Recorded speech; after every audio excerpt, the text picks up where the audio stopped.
दधाति पूर्वं यो वै वेदांस प्रहिणोति तस्मै तं हदेवम् आत्मबुद्धिप्रकाशं मुमुक्षुर्वै शरणमहं प्रपद्ये।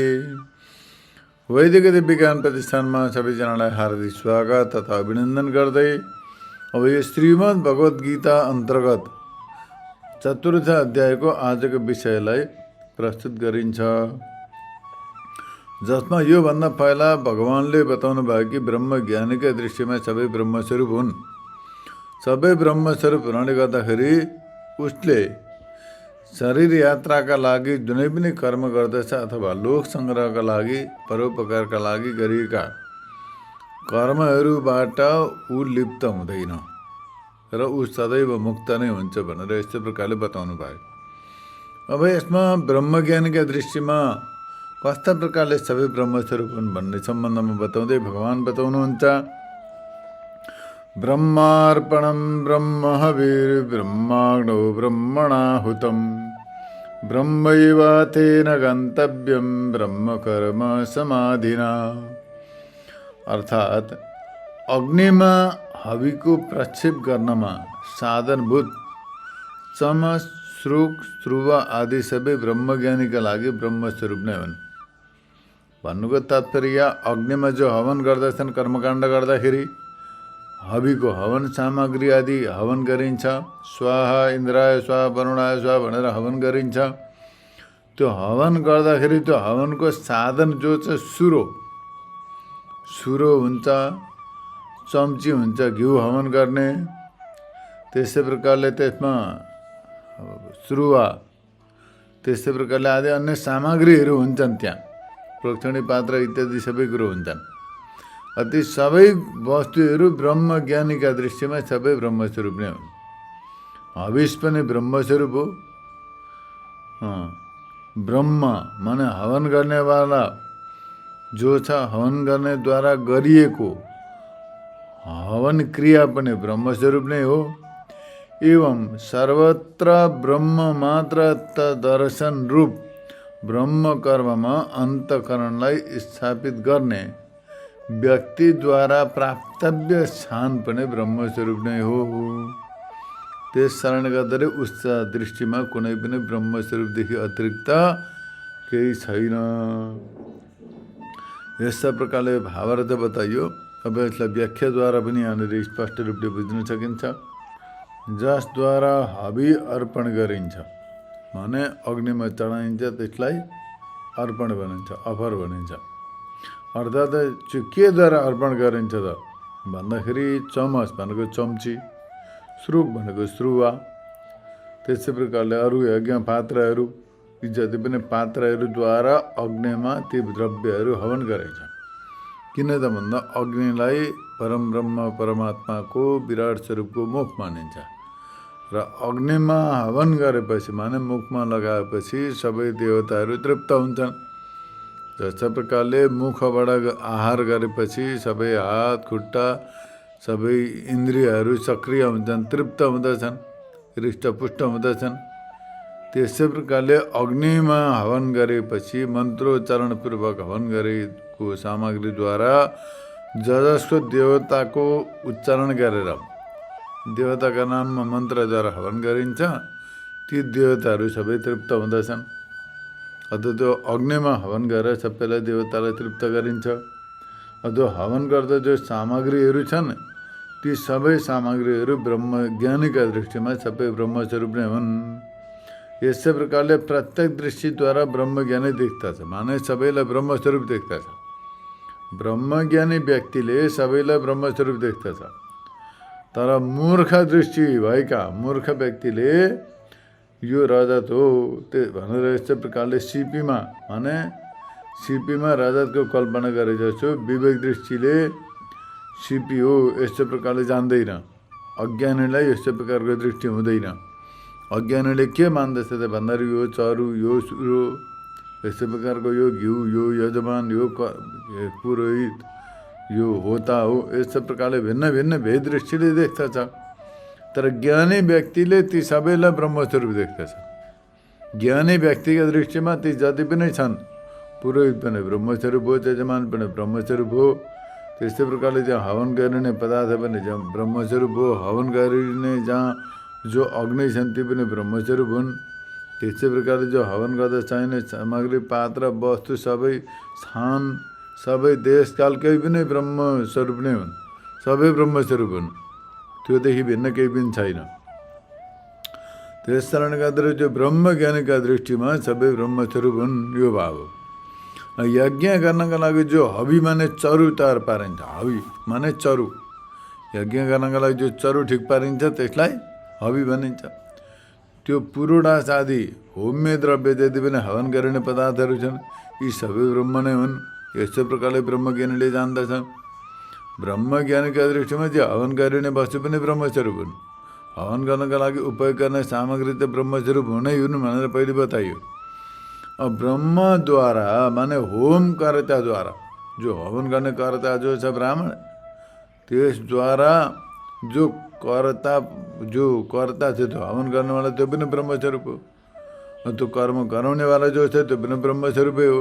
यस कारणले गर्दाखेरि यजमान रूप आफूलाई ब्रह्मज्ञानीले ब्रह्म नै देख्दछ। माने ब्रह्मज्ञानीका दृष्टिमा सबै ब्रह्मस्वरूप हुनाले गर्दाखेरि यजमान रूप आफूलाई पनि ब्रह्मस्वरूप जान्दछ। ब्रह्माग्निमा माने ब्रह्म नै अग्नि हो, त्यो अग्नि जो छ त्यो पनि ब्रह्मस्वरूप हुन्। ब्रह्म नै अग्नि हो, ब्रह्म नै अग्निका रूपमा अभिव्यक्त छ। त्यस कारणले गर्दा त्यसलाई होमको अधिकरणलाई ब्रह्म नै हो यस्तै प्रकारले देख्दछ। जसमा हवन गर्ने जैसे त्यो पनि ब्रह्मस्वरूप हो। यसै प्रकारले त्यो ब्रह्माग्निमा जो हुत माने हवन क्रिया जो छ, जो हवन क्रिया कर्म जो हुँदैछ त्यो पनि ब्रह्म नै हो, यसै प्रकारले जान्दैछ। यसै प्रकारले ब्रह्म कर्म समाधिद्वारा पनि सबैमा जो ब्रह्म मात्र त दर्शन हो त्यो ब्रह्म कर्म हो। सबैमा जो ब्रह्म दर्शन गर्नु ब्रह्म कर्म हो। त्यो ब्रह्म कर्ममा समाधि मानेको चित्तको स्थापन गरेर चित्तलाई एकाग्रतापूर्वक त्यो ब्रह्म कर्म समाधिद्वारा सबै ब्रह्म नै हुन् यस्तै प्रकारले देख्ने ब्रह्म ज्ञानीको जो गन्तव्य माने यस्तै प्रकारको दर्शनको फल रूपले जो यो मै हुँ माने म स्वयं ब्रह्मस्वरूप हुँ, सबै ब्रह्मस्वरूप हुन्, यस्तै प्रकारले जो प्राप्तव्य छ, अनुभव्य छ, रियलाइजेबल जो छ त्यो पनि ब्रह्म नै हो। यस्तै प्रकारले लोकहितको लागि प्रवृत्त अधिकारीले ब्रह्म ज्ञानीको पनि साधनसहित सबै कर्म ब्रह्मवृत्तिद्वारा नै ब्रह्म मात्र रूपले प्रविलापित हुनको कारण स्वयं निसत्व हुनाले अकर्म नै हुन्छ। माने भन्नुको तात्पर्य जति पनि कर्म क्रिया काल सामग्रीहरू जो पनि चलिरहेको छ, जो देखिँदैछ, जो हुँदैछ, जो भिजिबल जो छ हो त्यो सबै ब्रह्मस्वरूप। चाहे गरेको भएको हुँदै गरेको जो पनि छ त्यहाँनिर वस्तु त्यो सबै ब्रह्मस्वरूप हो यस्तै प्रकारले जान्दछ। र स्वयं पनि ब्रह्मस्वरूप हो, स्वयंदेखि भिन्न केही पनि छैन। ब्रह्म त अक्रिया हो, निसङ्कल्प हो। त्यस कारणले गर्दाखेरि सबै ब्रह्मस्वरूप हुनाले र स्वयं पनि ब्रह्मस्वरूप अनुभूति भइसकेको हुनाले त्यो तत्त्वज्ञानी व्यक्तिले कुनै कर्म गरे तापनि अकर्म नै हुन्छ, माने ऊ कर्ता हुँदैन। यसबाट यो सूचित हुन्छ कि चलनात्मक प्रवृत्तिलाई रोक्नु दुष्कर छ। यस कारण विद्वानले पनि जो गर्नयोग्य धर्मलाई प्राप्त हुँदा विवेकीको व्यर्थ व्यावृत्तिको अपेक्षा वैदिक प्रवृत्ति भूषणका लागि नै मनको हर्षको लागि एवं लोकको हितका लागि हो र अन्तमा बन्धनको अभाव माने मुक्तिको लागि हुन्छ। यसकारण यो दृष्टिले सदाचारी ब्रह्मज्ञानीहरूले बर्ताव गर्नुपर्दछ। भन्नुको तात्पर्य अब यसमा यो पनि स्पष्ट हुन्छ कि अब मन त बडो चञ्चल छ, चित्त चञ्चल छ। चित्त चञ्चल भएपछि त्यो ध्यानमा लाग्दैन, चारतिर त्यो प्रवृत्त हुन्छ। त्यो दृष्टिबाट विचार गर्दा यसरी सबैतिर ब्रह्मस्वरूपको दर्शन गरियो, सबैतिर ब्रह्म भावना गरेपछि त्यो नाम रूपको व्यावृत्ति हुन्छ, बन्धनको नष्ट हुँदछ र त्यो सत्कर्म पनि हुन्छ, असत्कर्म पनि स्वयं लाग्दैन।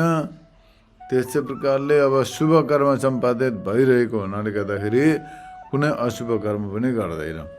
त्यस कारणले गर्दा यी सबैलाई ब्रह्मस्वरूप मानेर यस्तै प्रकारले व्रताप गर्नु पर्दछ भनेर यस्तै प्रकारले यो श्लोकको तात्पर्य यहाँ बताइयो।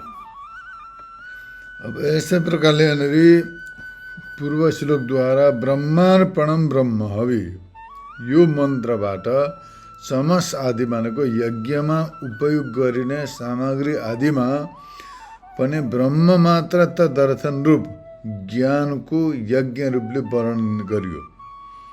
सबैमा ब्रह्म दर्शन गर्नु ज्ञान यज्ञ रूप हो। त्यो ज्ञान यज्ञमा सबै पदार्थहरू ब्रह्म दृष्टि हुन्।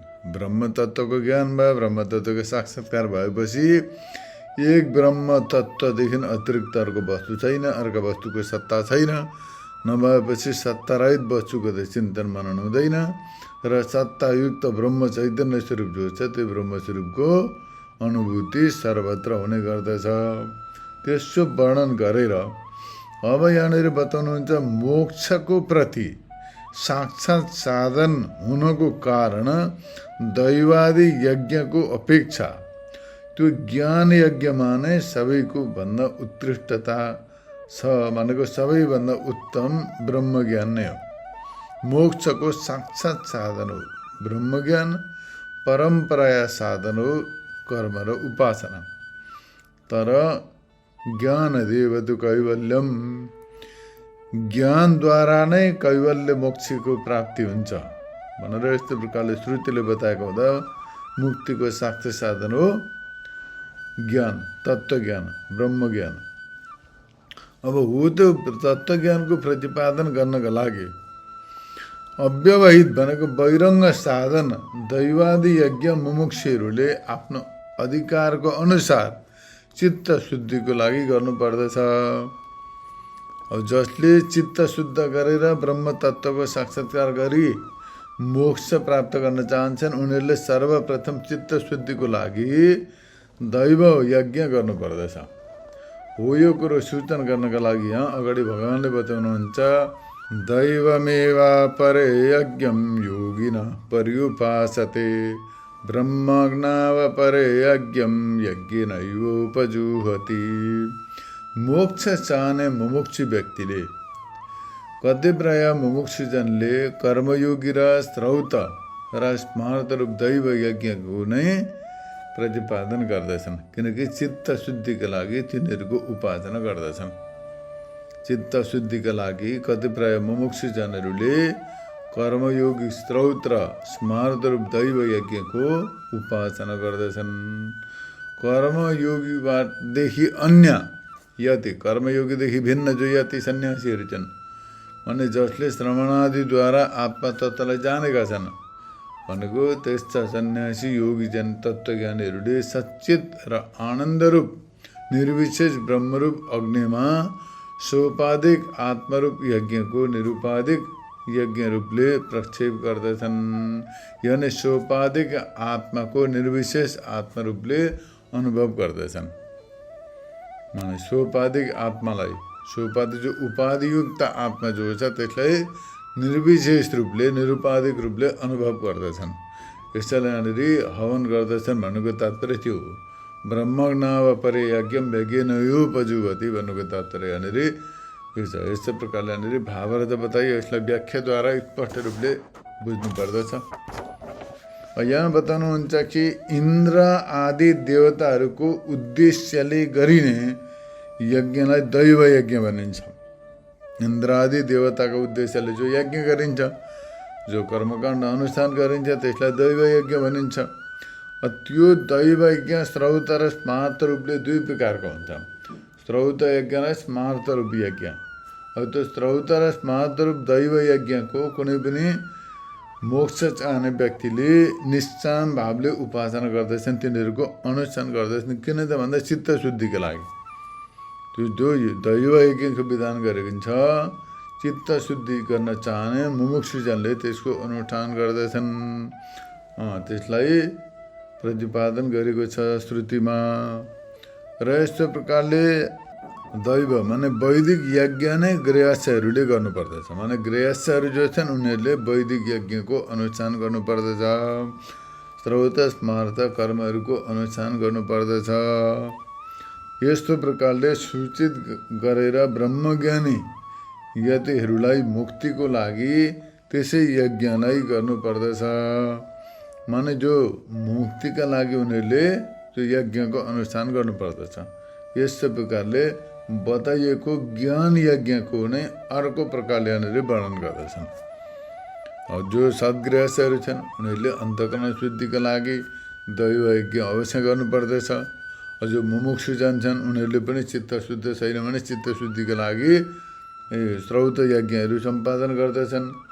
अब यहाँनिर यी सबै कुरो बताएपछि गृहस्थदेखि भिन्न जो छन्, गृहस्थदेखि भिन्न जो ब्रह्मचारी सन्यासीहरू जो छन् उनीहरूले श्रवणादिबाट आत्मतत्त्वलाई जानेर यदि स्वयं ब्रह्मरूप अग्निमा सत्य ज्ञान अनन्त ब्रह्म आनन्द ब्रह्म यो त्यो ब्रह्म कार्यकरण रहित छ इत्यादि श्रुतिहरूमा प्रसिद्ध अशेष विशेष रहित सच्चित आनन्द घन जो ब्रह्म छ परब्रह्म छ त्यही अग्नि हो।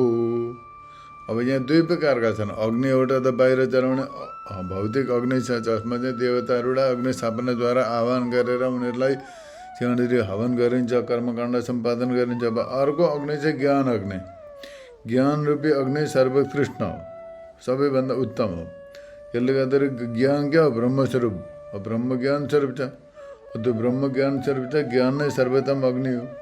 त्यस कारणले गर्दाखेरि वेदान्त श्रवण मनन निध्यासनद्वारा त्यो ब्रह्म तत्त्वलाई साक्षात्कार गरेर त्यो साक्षात्कार गरेको ब्रह्मस्वरूपमा ब्रह्मस्वरूप अग्निमा सत्य ज्ञान अनन्त ब्रह्म हो, आनन्द ब्रह्म छ, यो यस ब्रह्म कार्यकरण रहित छ इत्यादि श्रुतिहरूमा प्रसिद्ध अशेष विशेष रहित सच्चित आनन्द घन यो परम ब्रह्म छ त्यही अग्नि हो। किनभने अविद्या र अविद्याको कार्यलाई जलाउनेवाला छ।